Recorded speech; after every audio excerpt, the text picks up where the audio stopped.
हमारी वीडियो का उद्देश्य सिर्फ आपको एंटरटेन करना है। हम किसी भी प्रकार के जादू टोना और अंधविश्वास को नहीं मानते हैं। एक ऐसी शैतान जिसकी बालों की जगह पर थी जहरीले नाग और जो भी उसकी आंखों में देख लेता वो पत्थर का बन जाता था और जिसे मारना बेहद ही ज्यादा मुश्किल था। बिल्कुल सही समझे। आज की इस वीडियो में लोग जानने वाले हैं ग्रीक मैथोलॉजी की राक्षसी मेडुसा के बारे में। आज हम जानेंगे उसकी कहानी का असली सच की कैसे वो खूबसूरत लड़की से एक भयानक शैतान बन गई, कैसे मेडुसा को कैसी गलती की सजा मिली जिसने कभी उसने की ही नहीं थी और उसी सजा की वजह से उसे एक डरावनी और भयानक राक्षसी बनने पर मजबूर होना पड़ा। तो चलिए चलते हैं ग्रीक मैथोलॉजी की दुनिया में और जानते हैं मेडुसा की कहानी का असली सच आज की इस हॉरर वीडियो।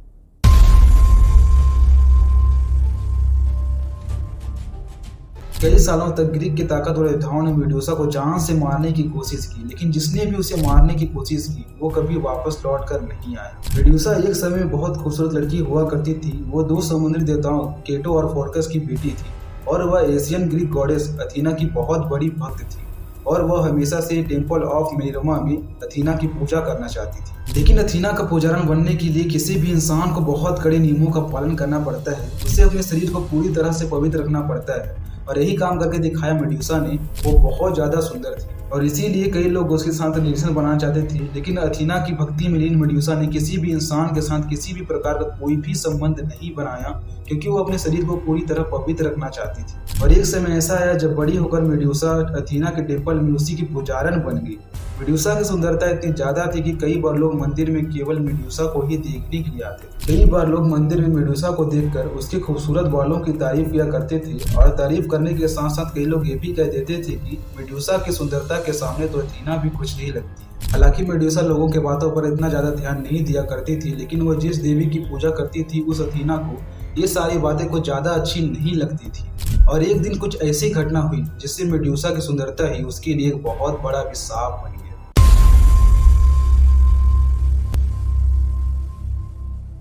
पोसाइडन एक ग्रीक गॉड था जो भूकंप का, समुद्र का और तूफानों का देवता था। जब उसने मेडुसा को पहली बार देखा तब वो उसकी सुंदरता पर फिदा हो गया। उसने मेडुसा को कई बार अपने साथ चलने के लिए कहा। मेडुसा ने कई बार उसे मना किया, लेकिन पोसाइडन को ये सारी बातें बिल्कुल भी पसंद नहीं आई और उसने एक दिन कुछ गलत काम करने का फैसला किया। उसने अथीना के टेम्पल में मेडुसा को अकेला पाकर उसके साथ जबरदस्ती करी। मेडुसा ने खुद को बचाने की बहुत ज्यादा कोशिश की, लेकिन पोसाइडन बहुत ज्यादा ताकतवर था और हैरानी की बात यह है कि यह सारा गलत काम अथीना के टेम्पल में ही हो रहा था और अथीना जो कि देवी मानी जाती है उसने अपनी भक्त मेडुसा को बचाने तक की कोशिश नहीं की। शायद वह पोसाइडन से डर गई थी या फिर वह चाहती थी कि मेडुसा के साथ आज कुछ बुरा हो जाए, क्योंकि वह कहीं न कहीं मेडुसा की सुंदरता से जलती थी। जब पोसाइडन समुद्र में वापस लौट गया तब अथीना ने वापस आकर मेडुसा को उसके मंदिर को पवित्र करने के लिए श्राप दे दिया। उसने कहा कि तुम्हारा शरीर पवित्र नहीं रहा है, तुम मेरी पुजारन नहीं बन सकती क्योंकि तुमने ये सारा गलत काम मेरे मंदिर में किया है, इसलिए मैं तुम्हें श्राप देती। मतलब मुझे ऐसा लगता है कि अथीना ने मौका देखते ही चौका मार दिया। जो विक्टिम था उसी को सजा दे दी, उसी को श्राप दे दिया, जबकि मेडुसा की तो कोई गलती भी नहीं थी। अगर असलियत में किसी को सजा देना था, किसी को श्राप देना चाहिए था तो वो पोसाइडन को देना चाहिए था, लेकिन वो तो था बड़े बाप का लड़का। मतलब वो तो एक खुद ही ग्रीक गॉड था, तो उसकी सारी गलतियां हो गई माफ और मेडुसा के सुंदर बालों के जगह पर आ गए जहरीले सांप। बेकार है भैया, मैं तो टूट गया। लेकिन ये श्राप वहीं तक सीमित नहीं रहा। ये श्राप इतना ज्यादा खतरनाक था कि वो मेडुसा को उस समय की सबसे भयानक राक्षसी बना दी। अथीना ने मेडुसा को श्राप दिया कि उसके सुंदर बालों की जगह पर अब आ जाएंगे जहरीले नाग और कोई भी उससे बात करने की कोशिश करेगा या उसके पास आने की कोशिश करेगा तो उसे नाग रस लेंगे। और उसने ये भी श्राप दिया कि मेडुसा के सुंदर आंखों में जो भी देखेगा वो पत्थर का बन जाएगा। इस श्राप के बाद मेडुसा बहुत ज्यादा दुखी होगी।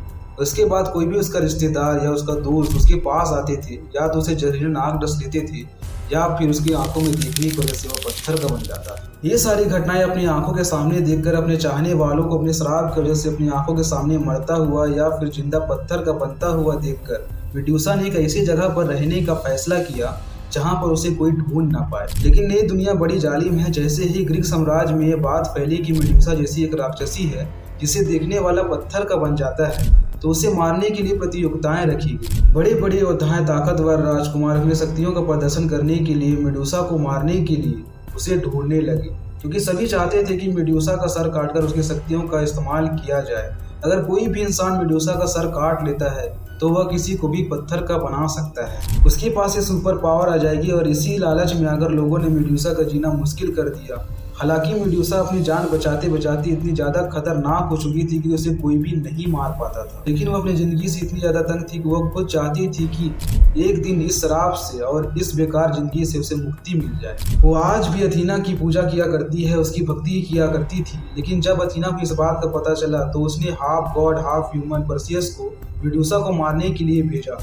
अथीना ने अपनी पॉलिश चमकदार सी परसियस को दी थी, एक धारदार तलवार दिया, उड़ने वाली जूती दिए, अदृश्य होने की शक्ति दी। इन सभी सुपर पावर को लेकर जब परसियस मेडुसा को मारने के लिए उसके ठिकाने पर पहुंचा तब मेडुसा ने उसके हाथ में वो ढाल देखकर मतलब शील्ड को देखकर ये समझ गई कि उसे अथीना ने भेजा है। और फाइनली परसियस के सामने मेडुसा ने सरेंडर कर दिया। उसने उसका बिल्कुल भी मुकाबला नहीं किया और इसी मौके का फायदा उठाकर परसियस ने मेडुसा का सर धड़ से अलग कर दिया। इतिहास में बताया जाता है कि मरने से पहले मेडुसा को 2 बच्चे हुए थे और ये बच्चे उसे परसियस से ही हुए थे। लेकिन इस घटना में हम लोग डीपली नहीं जाएंगे कि ये क्यों हुआ और कब हुआ और कैसे हुआ। बस मोटी मोटी कहानी यही है कि जिसे दुनिया इविल के रूप में जानती है, जिसे दुनिया विलन के रूप में जानती है, वो मेडुसा विलन नहीं बल्कि विक्टिम थी, इनोसेंट थी। उसकी गलती बस यही थी कि वह बहुत ज़्यादा सुंदर थी और वह अथीना की भक्ति किया करती थी और उसने जिस देवी की पूजा की उसी ने जलन के मारे उसकी जिंदगी खराब कर दी। लेकिन जब मैं इस वीडियो को बना रहा था, इस वीडियो के बारे में रिसर्च कर रहा था, तब मेरे को मेडुसा की कहानी पता चली और उस कहानी को जानकर मेरे को मेडुसा के लिए बहुत ज़्यादा बुरा लगने लगा। क्या मेडुसा के साथ सही हुआ? अगर आप जिस देवी की पूजा करते हो वही देवी आपकी ज़िंदगी खराब करती है, क्या आप दोबारा उसकी पूजा करोगे? और इस वीडियो को लाइक है ओनली 500 का तो जल्दी से कर दो और कमेंट में भी बता दो कि आपको अगली वीडियो किस हॉरर लेजेंड पे चाहिए। मिलते हैं आप किसी और फॉरवर्ड वीडियो में।